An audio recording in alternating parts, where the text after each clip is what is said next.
दोस्तों नमस्कार। कौशल एप्लीकेशन के प्लेटफॉर्म पर आपका हार्दिक स्वागत है।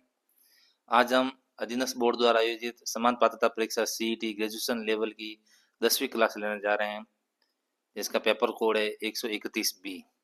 तो आज का सवाल, सीताराम लालच का संबंध रहा है।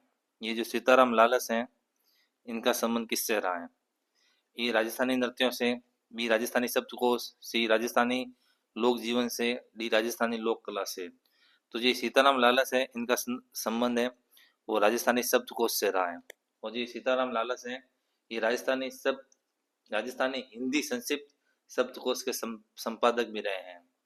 और इनका जो जन्म है सीताराम लालच का जन्म वो सिरवाड़ी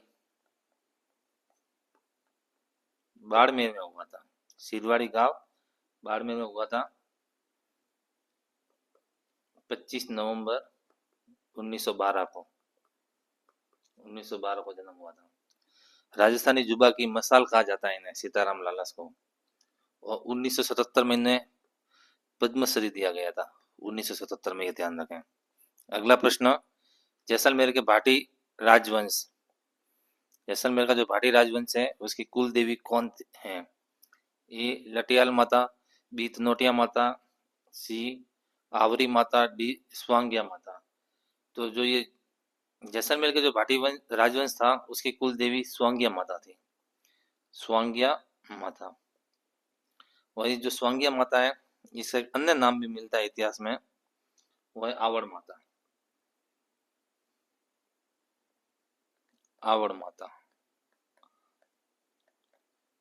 ये किसका और इम्पोर्टेंट फैक्ट है, इस स्वांग्या माता, ये जो आवड़ माता है, इसको पालम चिड़िया भी कहा जाता है। पालम चिड़िया, ये काफी बार पूछा जा चुका है।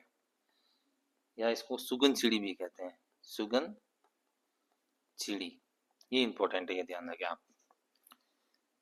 अगला प्रश्न, बूंदी रियासत के अंतिम आधिकारिक शासक कौन थे? Very very important. बूंदी रियासत के अंतिम आधिकारिक शासक, ए महाराव राजा राम सिंह, बी महाराव राजा बहादुर सिंह, सी महाराव राजा रघुवीर सिंह, डी महाराव राजा ईश्वरी सिंह। जो बूंदी के अंतिम शासक थे आधिकारिक तौर पे, वो महाराव राजा बहादुर सिंह थे। और इनका शासन रहा था 1945 से 1948 तक, ये ध्यान रखें। और इन्होंने मेयो कॉलेज से शिक्षा प्राप्त की थी, मेयो कॉलेज से। Very very important. अगला प्रश्न, हरिदेव जोशी पत्रकारिता एवं जनसंचार विश्वविद्यालय कहाँ स्थित है? ए बांसवाड़ा, बी उदयपुर, सी जयपुर, डी अलवर। तो जो ये हरिदेव जोशी पत्रकारिता एवं जनसंचार विश्वविद्यालय है, ये जयपुर में स्थित है, ये ध्यान रखें। Very very important. और इसकी जो स्थापना है हरिदेव जोशी पत्रकारिता विश्वविद्यालय की, इसकी स्थापना 2012 में की गई। और ये मीडिया और जनसंचार के क्षेत्र में समाचारों का तेजी से सामना करने के लिए इसकी स्थापना की गई थी, ये भी ध्यान रखें। यानी ये मीडिया और जनसंचार के क्षेत्र से संबंधित है, हरिदेव जोशी पत्रकारिता और जनसंचार विश्वविद्यालय। अगला काफी बार प्रश्न पूछा जा चुका है कि बैठंगी गांव फलोदी में किस लोक देवता का मुख्य मंदिर स्थित है? ए तलीनाथ जी, बी हड़बू जी, सी बाबू जी, डी मलिनाथ जी। तो जो ये बैठंगी गांव है फलोदी में, यहाँ पर हड़बू जी का मंदिर प्रसिद्ध है, ये ध्यान रखें, स्थित है। जो ये हड़बू जी हैं, इनका जन्म भुंडेल नागौर में हुआ था। भुंडेल नागौर में हुआ था। एक तो ये आप फैक्ट याद रखें। कभी कभी पिताजी का भी नाम पूछा जा सकता है कि पिताजी कौन थे हड़बू जी के? तो मियाजी साकला, मियाजी साकला। मौसेरे भाई थे इनके, मौसेरे भाई, वो रामदेव जी थे। हड़बू जी के मौसेरे भाई रामदेव जी थे, ये भी काफी बार सवाल पूछा जा चुका है। रामदेव जी। गुरु भी पूछा जा चुका है कि हड़बू जी के गुरु का नाम क्या था? हड़बू जी के गुरु का नाम था बालीनाथ। बालीनाथ इनके गुरु का नाम था। और ये सुकन शास्त्र के ज्ञाता थे। सुकन, सुकन शास्त्र के ज्ञाता थे ये हड़बू जी। और इनका जो प्रमुख पूजा स्थल है वो बैठंगी गांव फलोदी में जो दे रखा है, ये काफी इंपॉर्टेंट है, बार बार पूछा जाता है। इनके जो मंदिर है उसमें गाड़ी की पूजा होती है, गाड़ी की पूजा। ये जो गाड़ी है ये वही गाड़ी है इनकी, ठेला गाड़ी, जिसमें ये अपंग गायों की सेवा किया करते थे। और इनके ऊपर एक ग्रंथ भी है, ये भी इंपॉर्टेंट है, काफी बार पूछा जा सकता है। ग्रंथ साखला हरबू हाल या हरबू का हाल, ये इनका ग्रंथ है, इंपॉर्टेंट था ये हरबू जी के बारे में, ध्यान रखें इनका। अगला प्रश्न,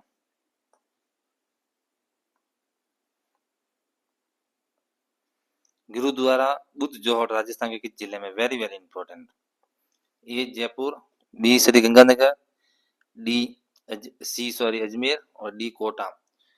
तो जब नवगठित जिले का गठन नहीं किया गया था उस समय ये श्री गंगानगर में था। और नवगठित जिलों के हिसाब से पूछ लें कहाँ था, तो आप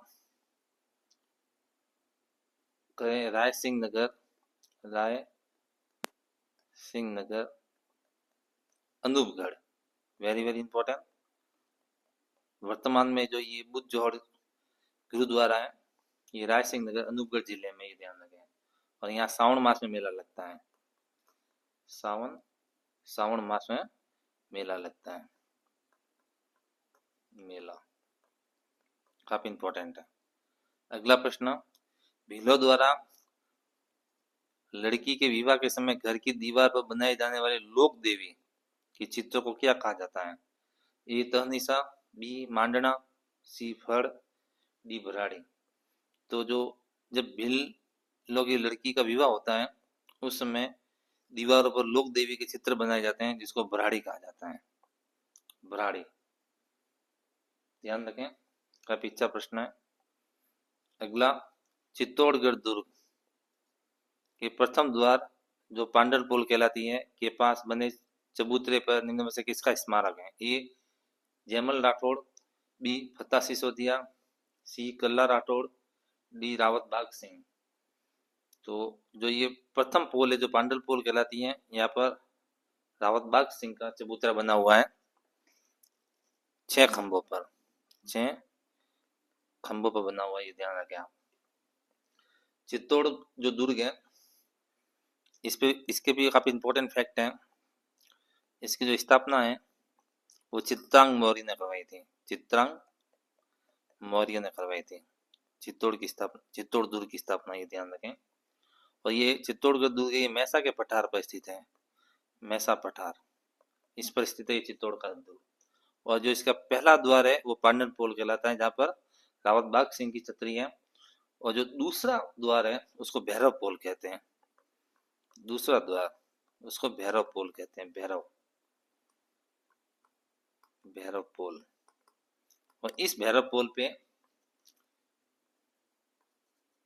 कल्ला राठौड़ की छतरी बनी हुई है जो 4 खंभों की है, 4 खंभों की छतरी बनी हुई है, ध्यान रखें, इंपॉर्टेंट है। और ये कल्ला राठौड़ है जिनको 4 हाथों वाले लोक देवता भी कहा जाता है। अगला प्रश्न, सुमेलित करना है, एक तरफ लेखक दे रखे हैं एक तरफ उनकी कृति है। तो जो गोविंद है इनकी कृति द्वार दीपिका है, नाथा की वास्तु मंजरी, मंडन की देव मूर्ति प्रकरण और कुंभा की संगीत राज। तो पहले में 2, दूसरे में 3, तीसरे में 1 और चौथे में 4, मतलब ये आंसर। अगला प्रश्न, लोक कथा देवनारायण जी की फड़ के गायन में कौन सा वाद्य यंत्र प्रयोग किया जाता है? ये भी काफी बार प्रश्न पूछा जा चुका है, इंपॉर्टेंट है। ए मंजीरा, बी संग, सी जंतर, डी खड़ताल। जो वाद्य यंत्र का प्रयोग किया जाता है वो जंतर का प्रयोग किया जाता है देवनारायण जी के फड़ में। देवनारायण जी से इंपॉर्टेंट फैक्ट लेते हैं, इनका जो मुख्य मंदिर है वो आसीन भीलवाड़ा में, आसीन भीलवाड़ा में इनका मुख्य मंदिर देवनारायण जी का। इनका जो मेला है वो भाद्रपद शुक्ल सप्तमी को लगता है। इंपॉर्टेंट है, ध्यान रखें, मेला काफी बार पूछा जा चुका है। जो देवनारायण जी की फड़ है ये सबसे पुरानी व सबसे लंबी है। सभी लोक देवताओं में देवनारायण जी की सबसे पुरानी फड़ और सबसे लंबी फड़ है, ये भी ध्यान रखें आप। गुर्जर जाति के जो भूपे होते हैं वो जंतरवाद यंत्र से इनकी फड़ का वाचन करते हैं। गुर्जर जाति के भूपे जंतरवाद यंत्र से फड़ का वाचन करते हैं। एक और इम्पोर्टेंट है, इनके जो फड़ है इस पर डाक टिकट जारी किया गया था 5 रुपए का। ये इम्पोर्टेंट है, काफी बार पूछा जा चुका है। 2 सितंबर 1992 को जारी किया गया था, ये ध्यान रखें, वेरी वेरी इंपॉर्टेंट। अगला प्रश्न, राजस्थान की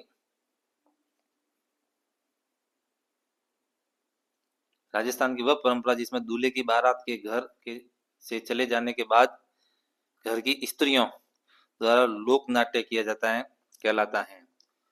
ए स्वांग, बी ख्याल, 3 सी टूटिया, डी रम्मत। तो ये टूटिया कहलाता है।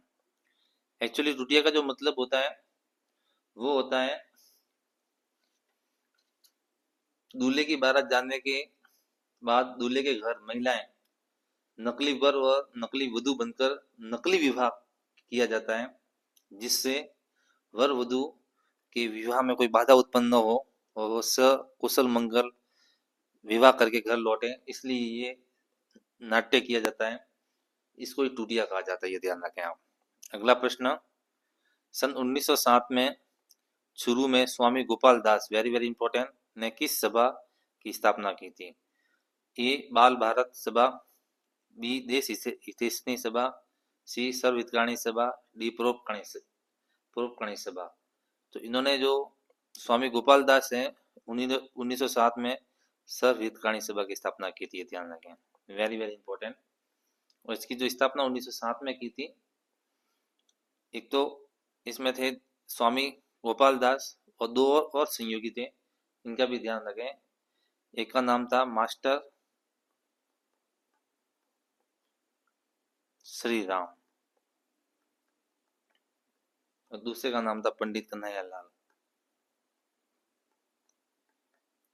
लाल, ये ध्यान रखें। और जो ये सर्व हितकारिणी सभा है इसको चुरू की कांग्रेस भी कहा जाता है, ये काफी बार प्रश्न पूछा जा चुका है। चुरू जिला इसकी कांग्रेस भी कहा जाता है, कांग्रेस। अगला प्रश्न,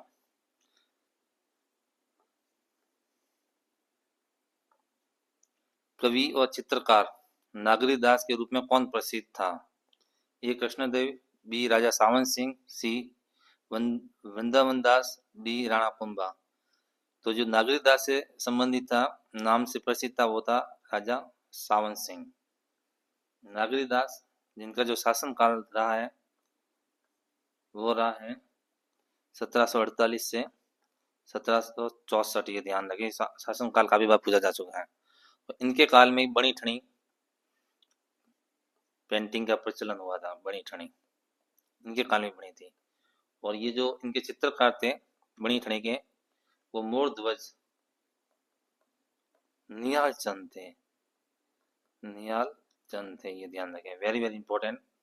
और ये बनी ठनी है, इनको इंडियन मोनालिसा भी कहा जाता है। और इस बनी ठनी पर 5 मई, वेरी वेरी इंपॉर्टेंट, 5 मई 1973 को 20 पैसे का डाक टिकट जारी किया गया था, 20 पैसे का डाक टिकट, ये ध्यान रखें आप। और ये जो नागरीदास है इनके काल में ही किशनगढ़ शैली से संबंधित है नागरीदास, और इनके काल में ही चित्रकला का स्वर्ण युग कहा जाता है। और जो ये किशनगढ़ शैली है इसको प्रकाश में लाने का शहरी है एरिक डिक्सन व फियाज अली को जाता है, ये भी आप ध्यान रखें। अगला प्रश्न, जयदयाल सोनी और सेतराम संबंधित हैं। ए तुरा कलंकी ख्याल से, बी जयपुरी ख्याल से, डी शेखावटी ख्याल से, डी हिला ख्याल से। तो जयदयाल सोनी और सेतराम है ये तुरा कलंकी ख्याल से संबंधित, ध्यान रखें, तुरा कलंकी इसका सही आंसर होगा। तुरा कलंकी ख्याल है क्या? काफी बार प्रश्न पूछा जाता है। तुरा कलंकी ख्याल। तुरा कलंकी ख्याल की जो उत्पत्ति है वो चंदेरी मध्य प्रदेश से हुई थी, ध्यान रखें, मध्य प्रदेश। यहाँ के राजा तुनक गिर, जिसे बना तुरा, और संत मुस्लिम थे जिनका नाम था शाह अली, इससे बना कलंकी। इन दोनों से मिलकर तुरा कलंकी बना। तुरा का मतलब होता है शिव, कलंकी का मतलब होता है पार्वती। राजस्थान में लाने का श्रेय किसे जाता है, ये भी इंपॉर्टेंट है। राजस्थान में लाने का श्रेय किसे जाता है तुरा कलंकी को? तो राजस्थान में राजा सुहेल सिंह, इनको तुरा कहा जाता था, तुरा। और अमित बेग,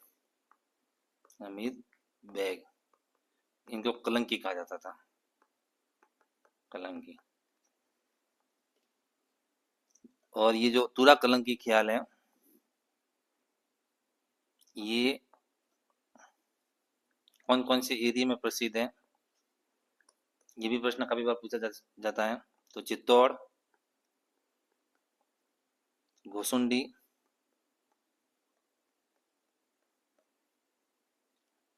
और निम्बाहेड़ा, यहाँ पर चलित है तुरा कलंकी ख्याल। और एक और इम्पोर्टेंट है कि तुरा कलंकी ख्याल में वाद्य यंत्र कौन सा प्रयोग किया जाता है? तो इसमें है वो शंख का प्रयोग किया जाता है, शंख वाद्य यंत्र का, शंख।